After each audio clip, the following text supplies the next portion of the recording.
All right. Hi, everyone. I'm Ben Actis again. You can follow me on Twitter at @benraw. And this one is Advanced Android Bug Bounty Skills. So again, I worked at a research lab for like 6 years. I did a lot of Android security there, mobile reversing, network sensors. Then I went to Lookout, where I worked there for a year with Tim and Emily. Emily was actually our intern. And I reversed thousands of Android and iOS apps. Then I went to Synac, where I helped build their mobile attacking toolchain. So how do you at scale reverse apps, look for flaws statically and dynamically. And I also did a lot of mobile pen testing there too. And most recently, I started at Facebook as on their red team. At night, I run a side business called Cyber Merchants of Death, which I do a lot of bug bounties for, and I do training in this area too. So thanks to Tim, he trained me at Lookout. He was actually my boss, and he hired me. What else? I used to work with Caleb, and John Sawyer helped me get my first CVE on Android. He taught me a lot. So here's the outline. I figured we'd spend about 10 minutes on kind of like amateur hour mistakes, where I wish I knew these techniques far earlier in my kind of bug bounty career, because they're little subtle things, and you're like, oh, wow, I could have got easy payouts this way. Then we're going to spend 5 to 10 minutes on web vulns that no one usually looks at least in my opinion, in mobile apps. Then 5 minutes breaking down Android's IPC model, and then another 10 minutes for kind of IPC fail-o-rama. So we'll just kind of go through activity fails, intent receiver failures, communicating with service failures, and then one that actually combines the web skills with an intent fail. So I think that'll be pretty neat. So amateur hour mistakes.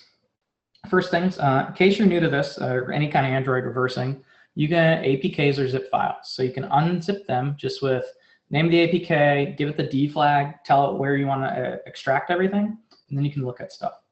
You can also use APK tool with the D flag, which means decompile. I've noticed sometimes if I unzip it, I see additional files in the root directory versus APK tool. So that's on rare occasions, but I have seen that. So the first thing you want to do is check assets in res raw. This is interesting because many developers inadvertently leave things here. I have seen AWS production keys and secrets in res raw that aren't even for the app. It's actually like production login infos, which is really funny. So like in that case, the developer was like using his main kind of build home directory, and then he just like zipped everything up and shipped it to Google Play. I've seen encryption keys, Chinese poems. If that's funny, check out my hacking pressure cooker talk from B-Sides. So here's some things left in the assets. I mentioned this one. So I was taking a flight back from, I think, DEF CON, and I was joking with my friend, I bet I could find a vuln in this really crappy app by the time we got home.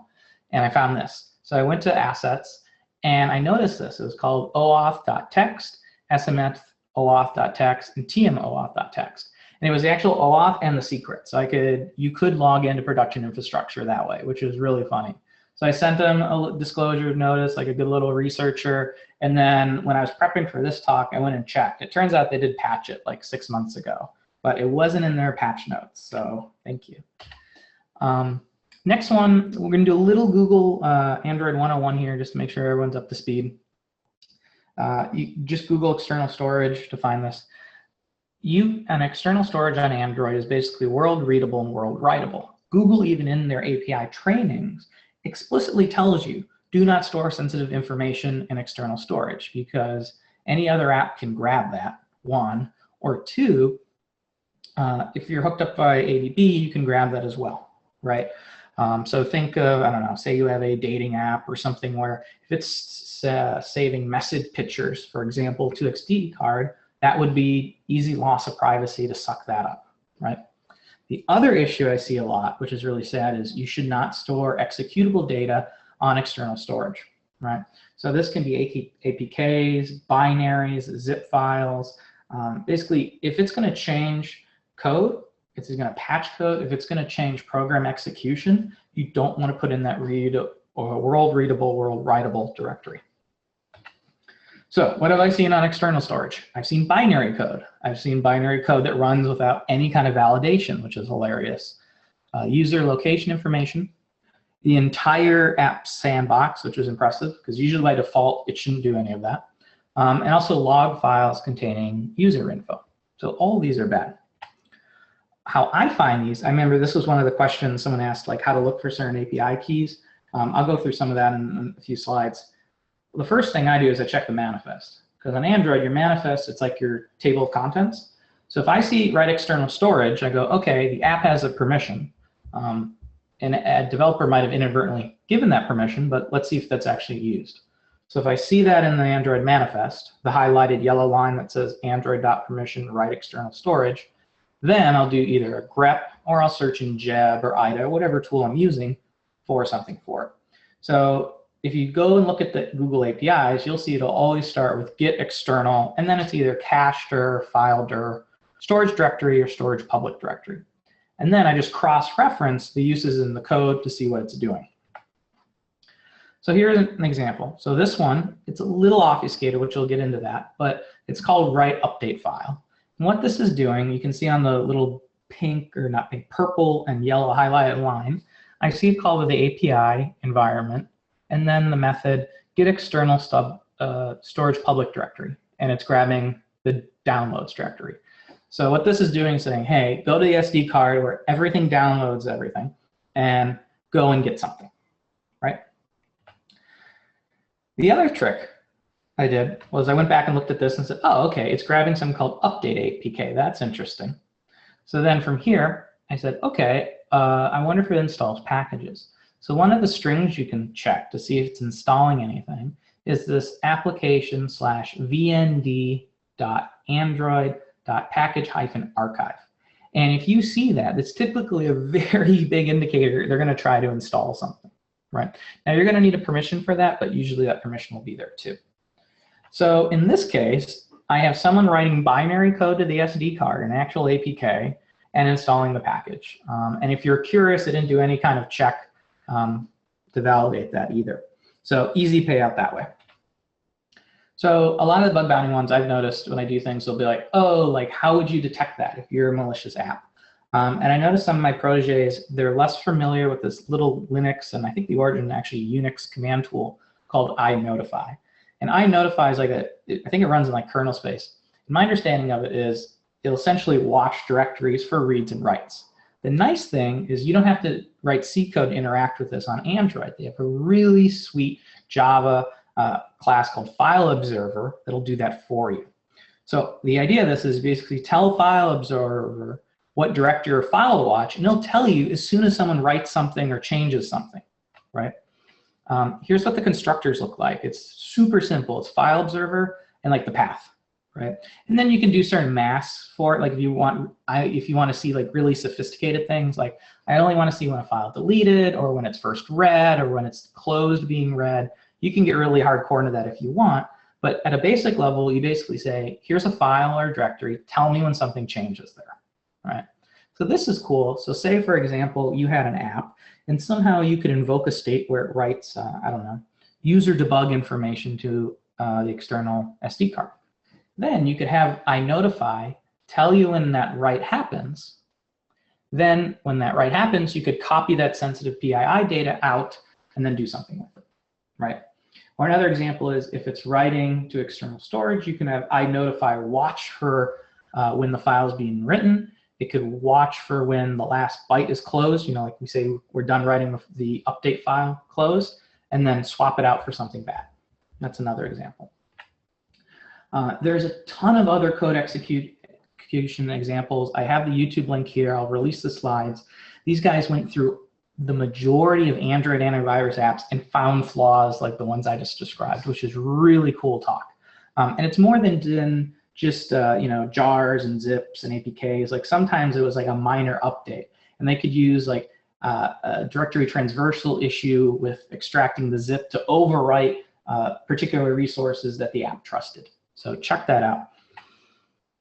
Other thing, LSA flag. Really subtle thing most people sometimes forget about. If you're looking for hidden directories either for the app's internal storage or external, try it. Sometimes you'll find things.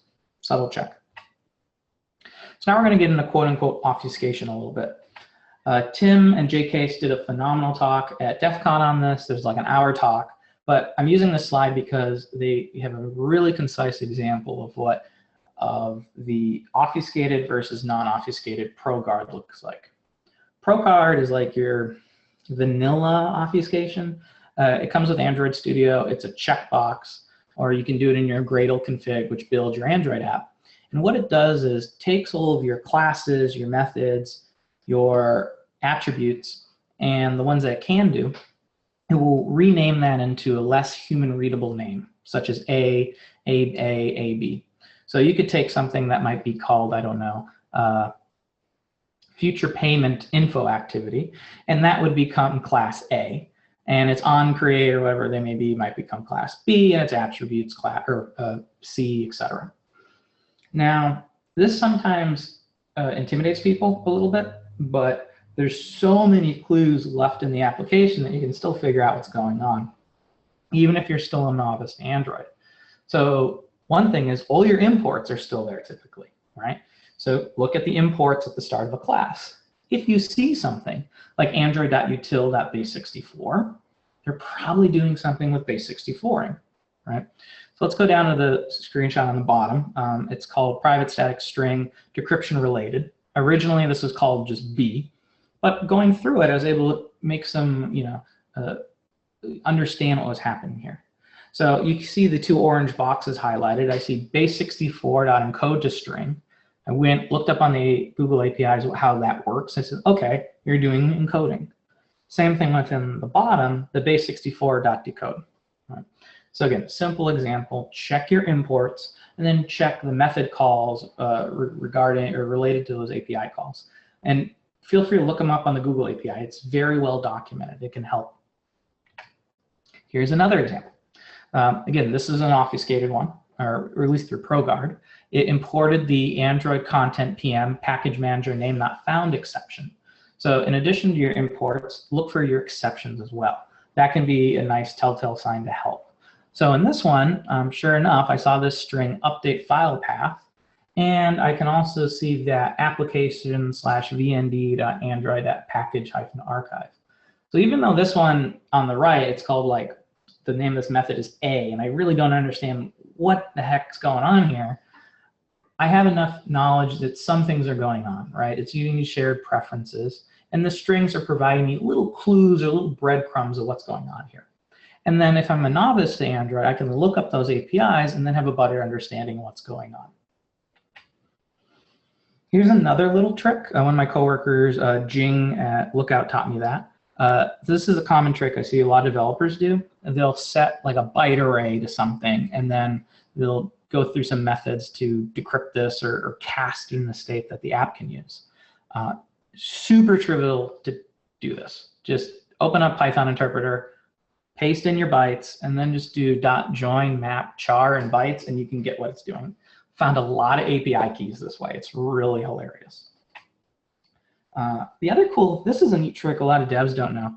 So what you can do when you build Android Studio, you can basically say, hey, I want a debug app, which basically allows anyone to debug the app without having root. And it's you can make log statements with this D method. That basically means debugging, right? So in the screenshot below, it's E, which means anyone should be able to see it. And how this works is, so when I make my production ready app and I sign it as production, it's going to go to Google Play, those log statements shouldn't be called. It shouldn't be written to the actual Android logcat. But they're still present in the code, which is super useful for us reversers, right? So one of the neat things there is you can go through code, even though it's not being invoked during the running because it's a production app, not a debug one, we still see that call to it. So that can help, guide us or provide breadcrumbs of what's going on in a method if we're really confused of what's going on. Identifying crypto. So this is one of the ones I think someone asked in the audience. So I threw this one up when Tim was speaking. So a few things you can look for. Look for the import statements related to your crypto, right? So does it have math big integer, security message digest, no such algorithm, crypto cipher, or the secrets key spec ones, right? And then your methods, like even if these are obfuscated, so instead of decrypt it was A, you're still going to be taking in similar patterns, either strings or byte arrays, and doing the necessary steps, right? Even in a heavily obfuscated example, I still see secret key spec, cipher, and like the local cipher stuff. So let's take a look at this bottom image here now too. We have public static string hash of plain text. So what this one's doing is essentially it's calling get hash, and the parameters of that are a bunch of additional methods which we'll go through. But essentially what it's doing is, let's see, it's calling hex to bytes on another value, and then passing into a few other methods. So this is a case where I personally find looking at the assemblies easier. So let me see if I can do this. Let's see. Yeah, I can. Perfect. So you could do a couple things here. So if you want to figure out this decrypted value, right, you could do a few things. So you could actually find this hex to bytes method, copy and paste it in like, you know, something Java file and compile it. You could do that. There are subtle differences on how something Java encryption versus Android encryption works. You can just look at the APIs. It's not too bad. It's just you have to make like a weird constructor and then call, but it's doable. The other trick you can do, so here's the actual assembly for this method. So let me go back. So see how we're seeing hex to bytes here, get hash, decrypt, hex to bytes again. This is the same. That one line there is all these lines here. And what we want to look at is these invoke static assembly calls, right? Which basically call a method, for lack of a better term. So what it's doing is saying, hey, call this method hex to bytes and pass in this. And then it's coming down here and say, hey, call this method encrypt hex, right? And come down here and saying hex to bytes and then call decryption. If you notice, most of the time after these invoke static calls, you see a move result object v4. So whatever this function or method ends up returning, it stores it in this v4 value. So in my other talk, I talked about using debuggers. When I first started Lookout, I would like painstakingly like write all my own decryption code. And Tim was just like, don't waste your time on this, right? Just set a breakpoint here and you can get the values, right? So you could see what the value that comes back from hex to bytes is. Then you could see the value that comes back from encrypted hex, and then hex byte again, and finally decrypt, and you can get it right here. So for me, learning the debugger is such a time saver because I don't have to write a decryption script or code every single time. I just put my breakpoint right here, look at the value, and I'm golden.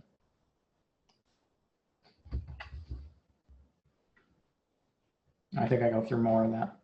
Okay, so that was kind of amateur hour mistakes there. So we covered writing binary files that anyone can mess with. We covered some of the basic encryption things to look for and how to like get around some of the really weak obfuscation. So now we're going to go on the web vuln things here. So first things, I am not a wizard at web vulns. I actually asked my girlfriend when I'm stumped on these because she's better at cross-site scripting than me. But I think if a lot of people don't realize this kind of issues exist. So Webview 101, Webview is a view that displays a web page, right? So it's like an Android app and you have this little activity and inside's a view and you can render stuff from the internet. And all you need is the Android.permission internet. Okay, pretty easy. So yeah, this is cool. Devs can enable JavaScript. Now I'm imagining everyone laughing and salivating here, but it's true though. So JavaScripts are bread and butter in a lot of web apps, right? Well, yes, developers can indeed enable this. And the strings you look for is right there in the boxes. So if you see set JavaScript enabled and you're good at web vulns, you definitely want to look at this. And I've put the API on the bottom so you guys can look at more. So I'm going to go through a couple of web vuln issues that I think are funny and good examples, which is basically common mistakes, also how to grab some neat authentication mechanisms, and how to enumerate the web APIs a little bit too. So these are the options you want to look at. I got this from the Mobile Application Hackers Handbook, phenomenal book. Go check it out. Here's the strings you want to grep for. Someone was asking earlier for these. So set allow content, file access from URLs. I'll show a proof of concept later in this talk for that one. Universal access from file URLs, JavaScript enabled, plugin state, and save password. If you see these enabled, look at an activity. You might find something. So, common issue. This is a fun one. You can override methods in Java. So a developer, there's nothing stopping them from overriding the onReceived SSL error method, right? Which is bad. So this is kind of cool. So, well, it's good from a bug bounty perspective. So if a developer does this, and there's any SSL errors, they'll ignore them. So if you don't know how to get around cert pinning, for example, and you see this, doesn't really matter, right? And you can find this pretty easy, right? So you look for onReceived SSL error, and then the SSL error handler. Easy check. So JavaScript interfaces. So this is the idea where if you want to have like JavaScript interact with your Android code in like in an interesting way, it's going to look like this. So you have your JavaScript interface, grep for that string, and then you're going to see this add interface. And in this case, we have something called JS-var, okay? And then this one's just doing a little pop-up, right? Now this is interesting because there's something called CVE 2012-6636, or add JavaScript interface arbitrary code execution. So that JS-var that we declare in this slide right here, well, if you can get any kind of XSS, right, if you can gain control of this, you can have that then call the exec command, which now you're execing in like the little code app space, which is super cool. So this was fixed in Target SDK 18, but if the developers are still using Target SDK 17, which you can check in the Android manifest, that's right, you can essentially exec things there. Really cool. So Emily talked about Wireshark. I like man-in-the-middle proxy because I'm really lazy. So super easy to install. Here's what it looks like. You can do it with HTTP traffic or HTTPS. Super easy. Install it, either brew or apt-get. On your phone, just set your default gateway to whatever your desktop is.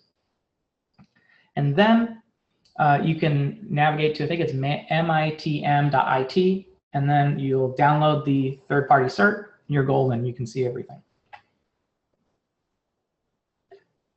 So here's another one. So the other talk I gave today was how to find root or how to get around root detection.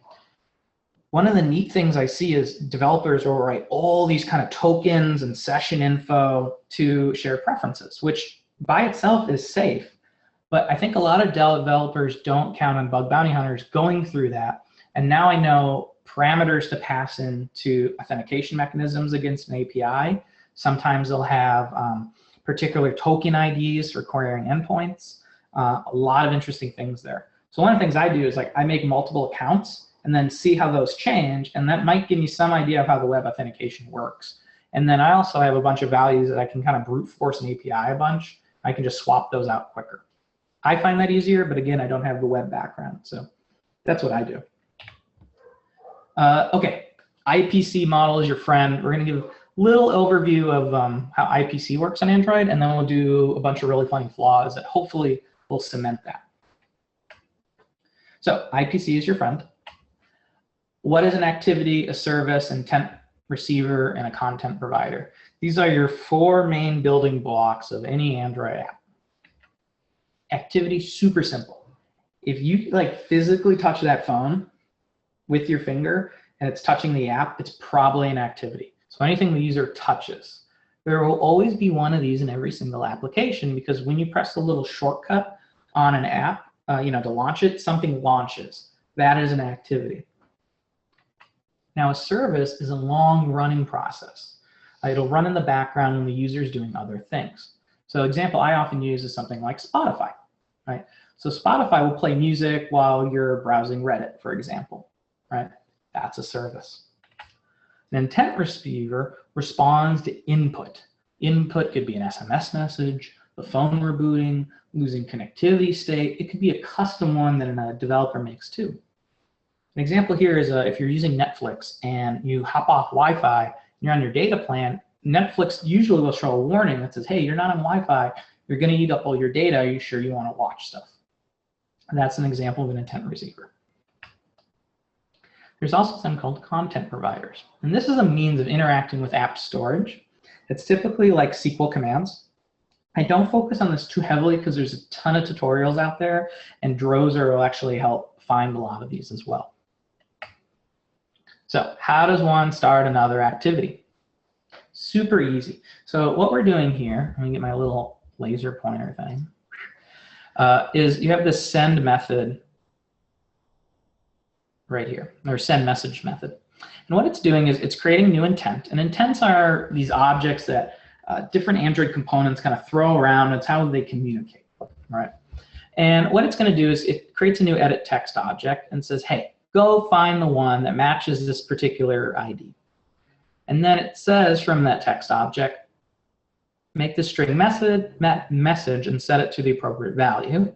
And then it sets these attributes of the intent. So the extra message, and then it does start activity and it passes this intent object in. And that's how a new activity gets made. Service, similar way. So you create a new intent here, and then all it's doing in the constructor is you're just passing the name of the service that you want to start. And it's just start service intent. And then I've also linked to the API docs that go into this much, much more lower level. Now, broadcast receivers are those things that I mentioned earlier. They listen for something. And typically, there's two ways of doing it. The more traditional way is you declare in your manifest. So this one, they have something called my broadcast receiver. It's set exported as true. I will talk about that in a little bit. And then it's doing things where this intent filters what it's listening for.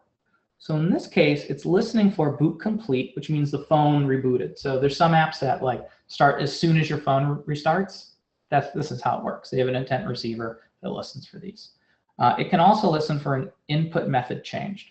If you go to the Google APIs, it lists all the various ones an app can do.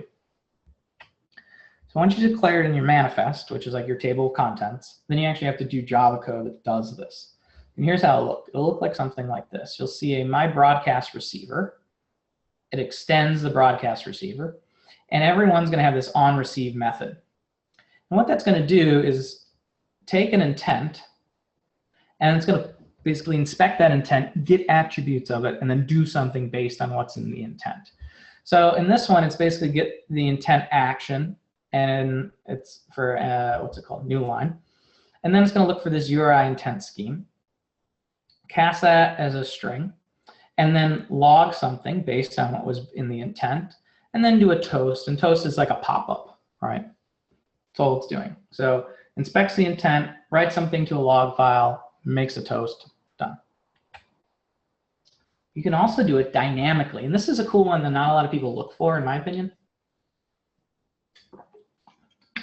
And you declare it like any kind of object. So how this one works is you'll see a new broadcast receiver, and then they'll do some kind of intent filter. So this one, they're basically looking if airplane mode have been changed on and off, and then they register a receiver. Now it should be note that these context registered receivers, they only are listening as long as that context is valid. One of the vulns I found, it was a Office like mobile app where you'd write like a little Word doc and then you could like save, print, convert it. What I found in that one was when I started conversion, so say I had a Word document, I then want to do file save as PDF. When I hit the file save as PDF, it would create a new intent filter that would listen for a custom intent that basically indicated, hey, the file conversion is done, and then it would stop. I'll get into a vuln associated with that later. So now we get into explicit versus implicit intents. So I grabbed these from a really great DEF CON talk called 7 Ways to Hang Yourself with Google Android. I think it's about an hour on all these low-level things. I'm only going to skim some of it. Explicit intents means the recipient of that intent is specified.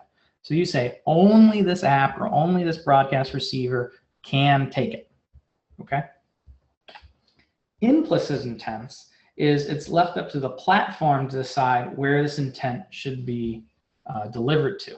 So if you guys ever use an Android app and you, I don't know, maybe you open a web page, it says, what do you want to open this in? Facebook, Reddit, Chrome, Firefox. That's an implicit intent, okay? Now, fail-orama time. So we're gonna talk about what that exported flag means. We're going to go through broadcast receiver fail, export activity fail, exported service fail, and then I think one more on a web to intent fail.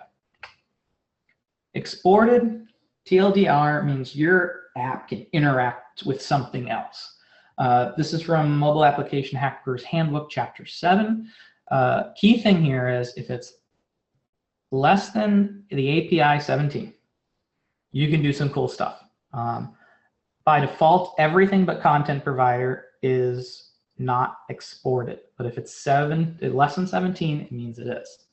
So what does this mean? If you see target SDK 17 or lower, or sorry, it should be 16 or lower, in the manifest, any content provider is exported, which is really cool. So if you see something like this in the manifest, provider Android equal name, com something that app, authorities equal com something that app. Even though that developer didn't say exported equal true, anyone can send junk to that, which is really cool, right? And this is bad because your content provider essentially allow you to access like application storage in that SQL-like language, right? Super easy find.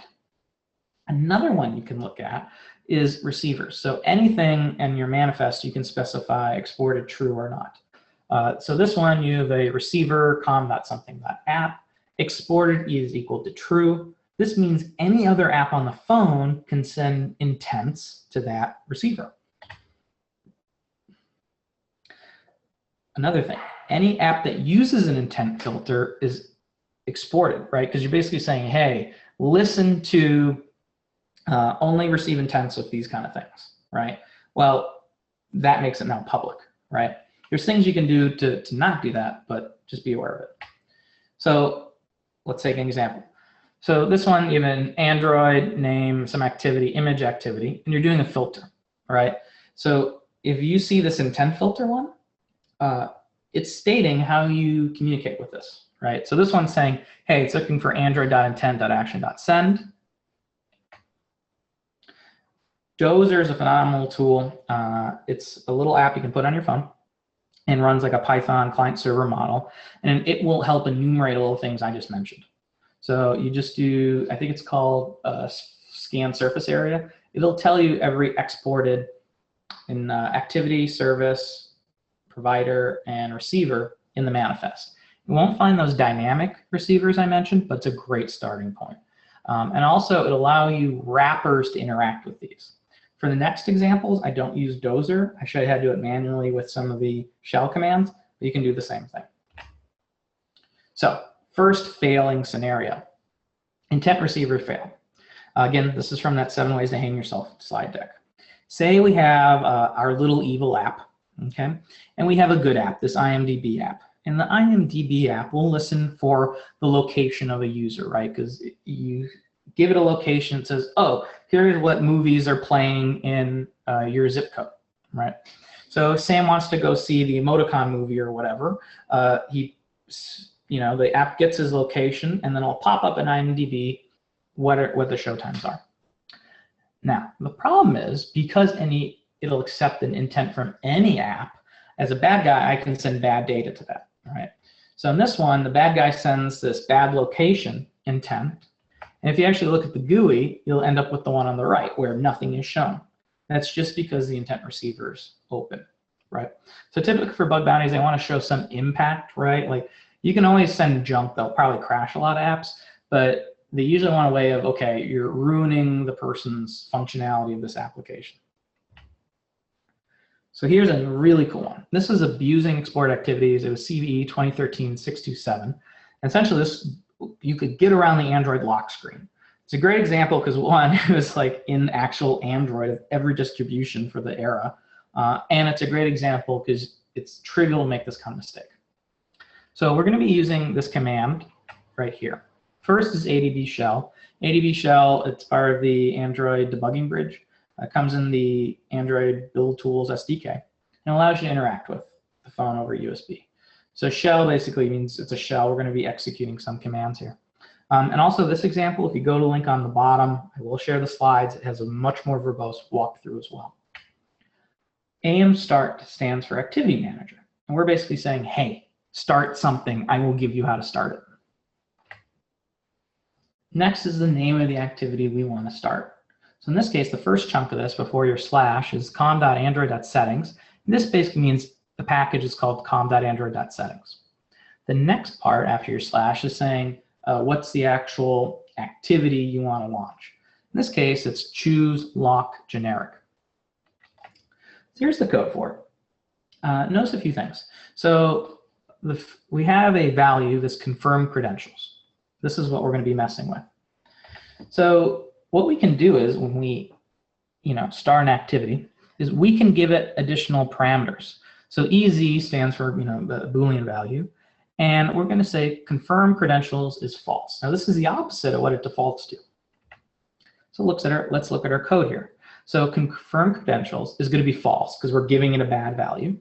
And there's something called mPassword confirmed. And that's basically set to the opposite of what we give it. So we give it false, that becomes true. mPassword confirmed is now true. And this brings us into our password confirmed method. So password confirmed gets something called quality, and it's looking essentially for an integer with password key, and its default value is -1. Well, again, we can control this, right? Because this activity is exported, anyone can send stuff to it. So in this case, we're sending EI, which stands for integer, lock screen type, the key, and a value being 0. Okay, cool. So first there's a check to see if quality is equal to -1. It's 0 because we handed in that weird value the dev never thought about. And because of that, it ends up in this else statement that ends up calling update unlock method and finish. And we're going to pass in the value 0 for quality, and false is hard-coded in. So now we end up in this method, update unlock method and finish. So a ton of conditional statements. I won't go through all of them. But eventually end up in this one, which will be executed with those 2 weird values. This one basically says, hey, if it equals that 0, 1, clear the lock, which means turn off, unlock the phone, set lock screen disable, which turns it off completely. So if you had a pin, you would just turn that off, and that's it. So what this vuln allowed people to do is essentially this old version of Android. Any other app, if you had a pin, could just turn it off on a whim, which is really cool. So if Google could have this mistake, probably others might have a similar one. And essentially what we're doing here is think of an application, something generic. Like you have a main activity, maybe it's a game or a bank or something. Then you have some kind of log on or something. And then something that's not public, right? Now, I would implore you to look at what the parameters of the activity that is doing that initial validation are. There might be weird values like the scenario we just walked through. And by providing values in such a state that a dev never considered, you could end up in an area that was never inherently public, which is kind of cool. So this is our entry points that we can attack apps from. So here's another one. This is from Tim, JCase, and Caleb's training in Vegas. This is like 4-hour training. All the training's up on their website. So here's an abusing a service one. So this one was a service. We got this from the Android manifest. It's something like some Qualcomm app. And you can see here, remember there's no exporter or anything like that. We know a filter and we know how to send things to it. So first thing, we'll look at the service on start command, which is the first method that is always invoked every time a service runs. And it's taking the intent. First, if the intent is null, the service stops, right? Which is kind of funny. Now within, 30 seconds, easy denial of service. But we want to do something more interested in this case. So then let's look at the next conditional statement. If the intent has a string that has the para, P-A-R-A, then go down this code path and call this do system actions. This is interesting. So let's look at that. So it takes para, which we got from the intent that anyone can send to the service. It does make sure it's not null. If it's not null, then it just splits this string where the comma is. And then there's a call to set system properties, and basically wherever that split happens, it takes the first and second one and throws it in there. And on your set system properties, remember we have our 2 strings that we split up from that intent. We have key and we have a value. And what's cool about this is it checks if they're not null, and then it sets system properties. And this is a cool one because this is a application that runs at a higher privilege on certain devices. And now we're setting system properties that any generic app should never be able to do, right? So I like this one because it's really reasonably simple. You saw how a simple service based on the permissions of that app could do additional harm. So I think that one's pretty cool. You can also spy on intents. So if an app doesn't make an intent explicit, other apps could quote unquote spy on it. So let's go back to our IMDb example. Okay, Sam really wants to go see the Emoticon movie in SF. He wants to put in what zip code he is so he can go see it.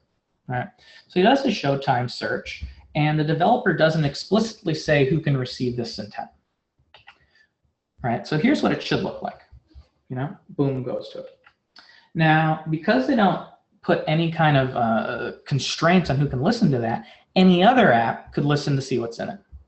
Now, most intents are probably not much good things, but if it's intent that contains, I don't know, credit card information or location coordinates of a user, that could be more valuable, right?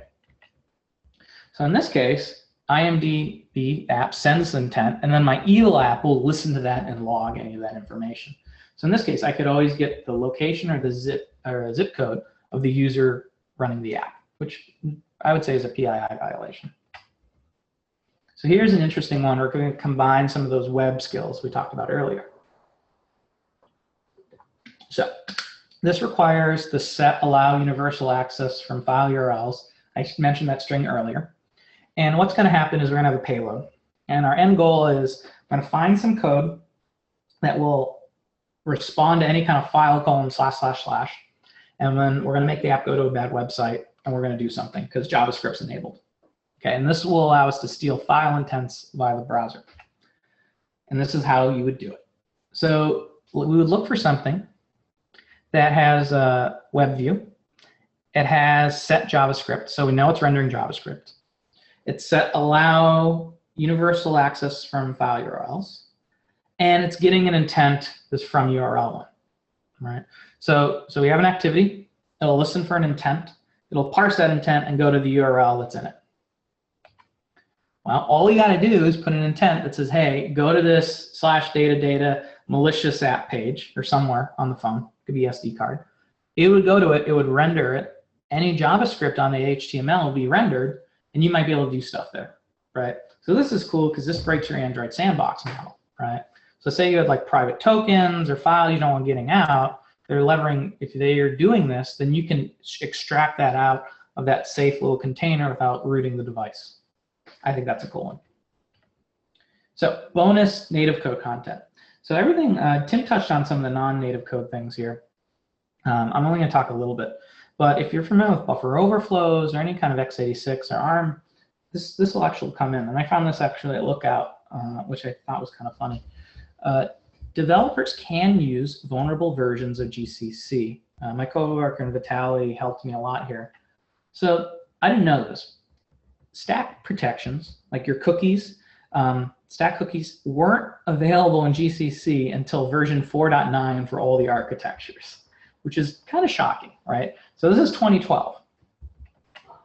So I was like, huh, that's interesting. So it turns out that you can see GCC version 4.9 was June 26, 2015. So one of the tricks I actually like to do is run strings on your SO files in the /lib directory. If you see they're using that old version of GCC, and if you can find a buffer overflow, there won't be any protections. So super easy way of finding something there. You would have to then find a buffer overflow, rewrite your necessary return addresses, but yeah, but then you're running within the context of that app, which is really cool. So I have some time for some questions now. The Twitter is @Benra. Email is ben@cybermerchantsofdeath. And yeah, let me go back to see what all you guys think. It looks like we had at least one question in the Q&A widget there. For dynamic, so the question was, in case of dynamic reverse engineering, what's your favorite tool for approach? I use Exposed framework a lot. Any recommendations? Exposed is phenomenal. It's a great way of hooking a lot of API calls without having to learn the debugger. What I like a lot is Jeb. You can get a monthly license for 120 bucks a month, which is really nice. If you send them a Christmas card, they might give you a discount. And that's nice because you have like all the powerful tools of IDA for only $120 a month. So you could kind of say, look, I'll try this pay tool for a month, see if it's worth it. Can I find any bugs on it? There's a lot of great exposed frameworks for hiding from root detection and SSL pinning, right? The downside is a developer can see that and easily circumvent it. What other good tools are out there? Frida is another phenomenal one if you want to get into that.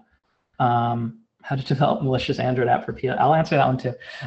Frida is a really good one that allows you basically, if you know a little JavaScript, you can say, hey, anytime I see this method, and that method could be opening a WebSocket, an encryption key, print out that info. So Frida is a great one too.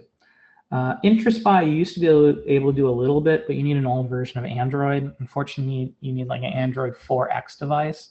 And even then, sometimes you have to turn off SE Linux, which is a pain in the butt. So those are the top ones I would do. So you can continue using Exposed. I would highly recommend Frida. It's phenomenal. And then Jeb. If you could afford it, IDA Pro. But Jeb will get you a lot of similar ones. The other question was, I guess I should click I answered it live, if you like that. How to develop a malicious Android app for POC. So the nice thing is how I got into reversing Android was actually just go to any of the sketchy stores and download the malware and then just look at it, right? So the nice thing about we looked at a lot of these is it's very trivial to reverse, right? The same techniques I used when reverse engineering malware, I got a feeling of, okay, how do I easily identify how someone's writing a file to the SD card? How are they doing SMS command and control? Same ideas apply to your bug bounty skills. So the nice thing is you don't have to know every Android API under the sun. You just have to know the ones that will cause mistakes frequently, right? So those can be things such as the crypto ones I mentioned, the HTTP ones, what else? The web ones, right? So you really only have to know certain particular APIs. Same with the malicious ones. Does that answer your question? Cool. Yeah. Hey Ben, I have a question for you. Shoot. It's a silly one, but Go ahead. You guys have focused mostly on Android. Do you find that the skill sets are completely different, or do you find that someone who can work on Android can also work on reversing iOS apps, or it's pretty much split down the middle? So iOS, you have a little bit higher barrier to entry because unfortunately, a lot of the times you're going to be looking at the ARM disassembly, and that adds a little bit of a barrier to entry. So if you're a very motivated person, if you go to the opensecuritytraining.info website, they have a 2-day intro to ARM class. I love that class, by the way. Yeah. It's so awesome. Can you post that link in the chat? Yeah. I'll post that. So if you watch that, then you'll know basic assembly, right, for ARM. Most of your iOS you're going to be looking at that way. The most inexpensive tool I would use for looking at iOS is Hopper. So that's $99, right? You could use Object Dump if you're a masochist or like a 6-year-old Unix admin. You could do that. But I would say Android's easiest just because the barrier to entry is lower, right? You can use the emulator. You don't need to have a Mac. If you've taken any kind of rudimentary Java, that's very helpful. If you're doing iOS, you need a little bit of a C background because you're going to have to do things like pointers and your memory management. You're going to have to know a little bit of your nuances of Objective-C that I think Emily talked about. And also the other downside is to decrypt apps, but yourself, you need an iOS device, right? So not only do you have to get an iOS device, but you need to get a one running a vulnerable version of iOS that you can jailbreak. And that's a pain in the butt even for, researchers with full-time jobs, right? Because I have to go to the Apple store and say, like, give me your dustiest iPhone in the back, hoping that it'll be, 2 or 3 versions behind on iOS so I can jailbreak it. Yeah, it's usually Craigslist for me where I go to try to get my... Yeah, and that's a pain. Yeah. Very cool. You guys dropped, you guys still work together or you're just separate in a group of friends now? We're all separate groups of friends. So it's actually quite funny. So Tim hired me at Lookout. Emily was our intern.